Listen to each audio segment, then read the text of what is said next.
ஊற்றிட்டு அதோடைய ஸ்டார்டிங் வந்து மார்க் பண்ணி வச்சுக்கிறோம். அது 300 ml. ஒரு கயிறு எடுத்துட்டு நல்லா வந்து போட்டு கட்டிட்டு இந்த ஸ்டோனை, இந்த ஸ்டோனோட தானே நம்ம டென்சிட்டி கண்டுபிடிக்க போறோம். இந்த ஸ்டோனை கட்டிட்டு என்ன பண்ணணும்னா இந்த மெசரிங் ஜாருக்குள்ள இந்த வால்ஸ் இருக்கு பத்தியா, அதெல்லாம் தொடாம உள்ளுக்குள்ள கொண்டு விடணும், டச் பண்ணாம உள்ளுக்குள்ள கொண்டு விடணும். சரியா? சரி, எங்கேயும் நான் கீழே கொண்டு போய் நிறுத்தல, அந்த வால்ஸ் போய் டச் ஆக கூடாது, கீழே நிறுத்தல, இப்படியே கயிறு பிடிச்சிட்டு இருக்கேன். முதல்ல வந்து 300 சொன்னல, இப்ப எவ்வளவு இருக்கு சொல்லு பார்க்கலாம். 300 இருந்தது முதல்ல, இப்ப எவ்வளவு இருக்கு?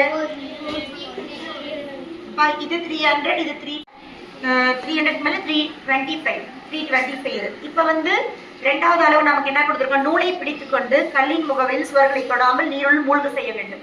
இமர்ஸ் பண்ணிட்டோம். பண்ணதுக்கு அப்புறம் note down the increased volume.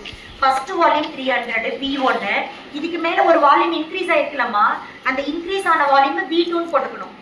அந்த இன்க்ரீஸ் ஆன வால்யூம் 325 எழுதி பார்க்கலாம். V2 is equal to 325.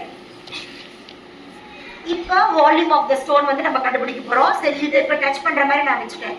இப்போ வால்யூம் ஆஃப் த ஸ்டோன் நம்ம கண்டுபிடிக்கிறோமா? ஃபர்ஸ்ட் V1 என்ன கண்டுபிடிச்சோம்?